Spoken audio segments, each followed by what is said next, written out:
بھائی میرے دوستوں، بزرگوں، عزیزوں، سب کے سننے کی بات ہے، کیا میوات والے، کیا امریکہ یورپ والے، کیا ساری دنیا کے بسنے والے مسلمان لوگ یہ سمجھتے ہیں اللہ کے راستے کے جو نفر کے فضائل ہیں وہ قتال کے فضائل ہیں، یہ امت کے جمود کا اور امت کے ارتداد کا اور امت کے جہاد میں پڑ جانے کا اصل سبب یہ ہوا۔ حالانکہ اللہ کے راستے میں قتال یہ تو جہاد کا سب سے آخری درجہ ہے۔ اللہ کے راستے میں قتال جہاد کا آخری درجہ ہے۔ قتال جہاد کا ایک فرد ہے، قتال منتہائے جہاد ہے، مبتدائے جہاد نہیں ہے، قتال منتہائے جہاد ہے۔ صحابہ کرام کے اللہ کے راستے میں مال خرچ کرنے کا جو سب سے بنیادی مقصد تھا وہ اللہ کے بندوں کو دین کی طرف لانا اور پورے دین کو پورے عالم میں زندہ کرنا، یہ اصل مقصد تھا۔ لوگوں نے منتہائے جہاد کو جہاد سمجھا، حالانکہ اصل محنت ہے کہ اللہ کے بندے اللہ کے عذاب سے بچ جائیں، اللہ کے بندے اللہ کے راستے پر آ جائیں۔ اس محنت کے لیے امت کے جان و مال کو دعوت کی نسبت پر جھونکنا یہ ہمارے کام کا بنیادی مقصد ہے۔ امت کے جان و مال کو دعوت اللہ کی سنت کے احیاء پر خرچ کرانا، امت کے جان و مال کو دعوت اللہ کی سنت کے احیاء پر خرچ کرانا یہ ایک بنیادی تقاضا ہے۔ اس وقت امت کا مال شادیوں پر، زواج پر، امت کا مال خواہشات اور فضول خرچیوں پر، اللہ کے راستے کی نقل و حرکت پر مال خرچ کرنے کا مزاج نہیں ہے۔ حالانکہ اللہ تعالیٰ نے یہ فرمایا کہ تم اللہ کے راستے میں پھرنے پر، اللہ کے راستے میں پھرنے پر مال خرچ کرنے میں کمی نہ کرو، ورنہ اپنے ہاتھوں اپنے آپ کو ہلاکت میں ڈال لو گے۔ اس کا کیا مطلب ہے؟ اس کا کیا مطلب ہے؟ اس کا مطلب یہ ہے کہ اگر تم نے دعوت اللہ پر مال خرچ کر کے نقل و حرکت کے ذریعے دوسروں کو دین کی طرف نہ بلایا تو تمہیں بھی باطل کا مدعو ہونا پڑے گا۔ یہ ہے وہ ہلاکت، یہ ہے وہ ہلاکت، یہ ہے وہ ہلاکت۔ میں ہلاک اسی لیے ہوئی کہ مدعی نہ رہی تو باطل کی مدعو ہو گئے، کیونکہ حق ہے یہ بات کہ جو آدمی حق کی طرف داعی ہوگا وہ باطل کو سمجھے گا، جو حق کی طرف داعی نہیں ہوگا وہ باطل کو نہیں سمجھ سکے گا۔ اس زمانے میں تو مسلمان سمجھتے ہی نہیں کہ اللہ کے راستے کی نقل و حرکت پر اور خروج پر مال خرچ نہ کرنا اللہ کی ناراضگی کا سبب ہے، اس کو اس زمانے میں جانتا بھی نہیں۔ حالانکہ اللہ نے فرمایا وَأَنفِقُوا فِي سَبِيلِ اللَّهِ وَلَا تُلْقُوا بِأَيْدِيكُمْ إِلَى التَّهْلُكَةِ۔ اس سے زکوٰۃ مراد نہیں ہے، اس سے زکوٰۃ مراد نہیں ہے۔ واقعہ میں یہ نہیں ہے کہ صحابہ نے یہ طے کر لیا تھا کہ زکوٰۃ نہیں دینی، صحابہ نے طے کر لیا تھا کہ زکوٰۃ نہیں دینی، یا اس سے صرف حج میں خرچ کرنا مراد نہیں ہے۔ صحابہ نے یہ نہیں طے کیا تھا کہ ہم حج نہیں کریں گے۔ اور مزید سنو، انہوں نے انصار مدینہ نے مدینہ میں رہنا اس لیے طے کیا تھا کہ اب کوئی لڑائی تو ہونی ہے نہیں، لڑائیاں تو سب نمٹ چکی۔ اسی بات صاف ہو گئی کہ محض قتال کے لیے مال خرچ کرنا نہیں تھا۔ خود ہی کہہ رہے ہیں وہ لڑائیاں ختم ہو چکی ہیں، اب کوئی لڑائی کا تقاضا بھی نہیں ہے۔ حروب کیا بات ہے کہ اللہ کے راستے میں مال خرچ کرنے میں کمی نہ کرو، ورنہ اپنے ہاتھ اپنے آپ کو ہلاکت میں ڈال لو گے۔ اس آیت کا شاید نزول بتلائے گا کہ اس آیت کا مطلب کیا ہے۔ حضرت تھانوی رحمۃ اللہ علیہ بھی تخصیص کے قائل ہیں، یہ اللہ کے دین کی محنت اور نقل و حرکت پر مال خرچ کرنا مراد ہے، کیونکہ انصار نے یہ ارادہ کیا تھا اسلام پھیل چکا ہے، اسلام کو قوت حاصل ہو چکی ہے، کام کرنے والے بہت ہو گئے ہیں، اب اگر تھوڑا سا 6 مہینے کے لیے مدینے میں رہ کر اپنے کاروبار دیکھ لیں، زمینیں درست کر لیں، اپنے گھر پرانے ہو گئے ان کو اصلاح کر لیں، اس لیے کہ اتنا تقاضوں پر پھرے ہیں کہ گھر پر رہ کر گھر کے تقاضے پورے نہ کر پائے، تو چلو اب 6 مہینے کے لیے مدینے میں رہنا طے کرو. یہاں تو سال کا چلہ لگنا مشکل، وہاں پھرتے پھرتے پھرتے صرف 6 مہینے، سال کا آدھا مدینے میں رہنے طے کیا. اللہ نے اسی پر قرآن نازل کر دیا، اللہ نے اسی پر ڈانٹ پلا دی کہ تم نے 6 مہینے مدینے میں رہنے کا ارادہ کیوں کیا. اگر کوئی فضائل مدینہ کو بھی سوچے کہ ہم 6 مہینے مدینے میں رہیں دیار حبیب میں، اسے بھی سوچنا چاہیے.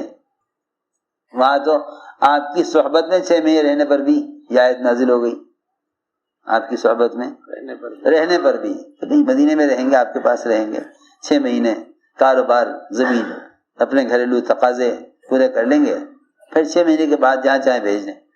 یہاں سال پورا ہونے کے بعد بھی نکلنا مشکل، یہاں سال پورا ہونے کے بعد بھی نکلنا مشکل. وہاں 6 مہینے صرف ارادہ ہی کیا تھا ٹھہرنے کا، انصار نے آپ سے چھپ کر یہ مشورہ کیا تھا. اس پورے واقعے سے معلوم ہوتا ہے کہ اس آیت میں جو ہلاکت کی دھمکی ہے وہ اللہ کے راستے کی نقل و حرکت کو چھوڑنے کی وجہ سے، ورنہ انہوں نے زکوٰۃ روکنے کا ارادہ کیا تھا، نہ انہوں نے حج سے انکار کیا تھا کہ ہم حج نہیں کریں گے، یہ نہیں کہا تھا کہ ہم زکوٰۃ نہیں دیں گے. نفلی صدقات نہ کرنے پر بھی دھمکی نہیں ہے، نفلی صدقات نہ کرنے پر بھی یہ دھمکی نہیں ہے، بلکہ یہ تحدید اور دھمکی یہ اللہ کے راستے کی نقل و حرکت میں کمی کرنے پر تھی. دیکھو مولانا صاحب کے عنوانات حیات صحابہ کے اور بیانات کثرت سے پڑھو، تب کہیں جا کے یہ بات کھلے گی کہ صحابہ کیوں پھرتے تھے. ورنہ جتنوں نے بھی صحابہ کی سیرت سے واقعات نقل کیے انہیں صرف کافروں کو قتل کرنے کے واقعات نقل کیے، دعوت امت بھلا بیٹھی. اور یہ سمجھتے ہیں سب کہ اللہ کے راستے میں پھرنا محض قتال کے لیے تھا، وہ قتال اب ہے نہیں. لہٰذا قتال کی آیتیں، قتال کے فضائل، قتال کے پر اجر و ثواب اس کے بیان کرنے کی ضرورت نہیں ہے کیونکہ قتال نہیں ہے. اصل دعوت کا مقصد یہ تھا کہ پورا دین عملی طور پر وجود میں آئے. دیکھو اللہ کے راستے کی محنت کو چھوڑ کر کھیتی باڑی میں، زراعت میں، زمینوں کو جوتنے میں، تجارت اور دنیا کے کاموں میں مشغول ہو جانا اور اللہ کے راستے کا خروج چھوڑ دینا، اس پر اللہ کی طرف سے ڈانٹ اور دھمکی. فرماتے ہیں عمران، ابو عمران، کہ ہم شہر قسطنطنیہ میں تھے، استنبول میں، روم میں. اہل مصر پر عقبہ بن عامر، اہل شام پر ایک آدمی فضالہ ابن عبید، یہ امیر تھے. چنانچہ شہر سے ایک بڑی رومیوں کی فوج نکلی، ہم نے ان کے سامنے صف لگا لی. اس لیے کہ یہ بات میری یاد رکھیو، قتال میں جتنی بھی صحابہ کی مدد ہوئی ہے وہ دعوت کی شرط کی وجہ سے ہو رہی ہے. دعوت کے بغیر قتال میں غالب آنے کا کوئی وعدہ نہیں ہے. قتال میں دعوت کے بغیر غالب آنے کا کوئی وعدہ نہیں. باطل مغلوب ہو ہی نہیں سکتا جب تک امت دعوت پر نہ آئے. یہ کیسے ممکن ہے کہ ان غیروں سے لڑو اور ان کے ملک و مال کی حفظ کرو، غیروں سے لڑو اور ملک و مال کی حفظ کرو، وہ غالب آ ہی نہیں سکتے. چنانچہ فرماتے ہیں کہ ہم نے صف لگائی تو مسلمانوں میں سے ایک آدمی، اس نے روم کی فوج پر ایسا حملہ کیا کہ بغیر سوچے سمجھے اندر داخل ہو گیا، فوج اندر ان کی صفوں میں، اور نکل کر باہر آ گیا واپس.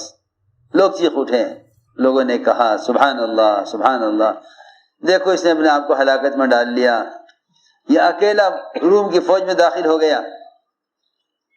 یہ آیت پڑھ دی انفقوا ولا تلقوا بأيديكم إلى التهلكة، اتنی آیت پڑھ دی، اپنے آپ کو ہلاکت میں مت ڈالو. دیکھو اس نے اپنے آپ کو ہلاکت میں ڈال لیا. ابو انصار رضی اللہ تعالیٰ عنہ کھڑے ہوئے، حضور اکرم صلی اللہ علیہ وسلم کے صحابی ہیں، آپ کے میزبان ہیں.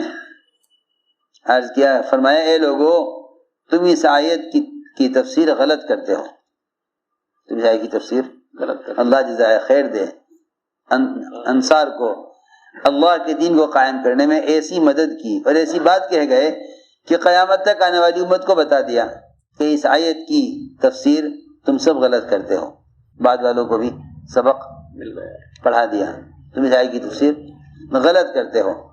یہ آیت نازل ہوئی تھی ہم انصار کے بارے میں، اس لیے کہ ہم نے دیکھا کہ اللہ نے اپنے دین کو قوت دے دی ہے اور دین کے مددگار بہت ہو گئے، کام کرنے والے ساتھی ہر جگہ خوب ہو گئے، میں نہیں کروں گا یہ کر لے گا، یہ نہیں کرے گا وہ کر لے گا۔ تو ہم نے آپس میں یہ سوچا، آپس میں ہم نے بیٹھ کر سوچا، مشورہ کیا، حضور اکرم صلی اللہ علیہ وسلم سے چھپ کر، آپ سے چھپ کر اپنے مشورہ کیا آپس میں کہ ہمارے دکانیں بند ہو گئیں، زمینیں سوکھ گئیں، کھیتی ہو نہیں رہی ہے، سب تقاضوں پر پھرتے رہے، آؤ اب یہ سارے کام، دعوت کا کام چھوڑ کر اب ہم اپنے حالات درست کریں، اپنی دکانیں دیکھیں، ذرا زمینیں درست کریں۔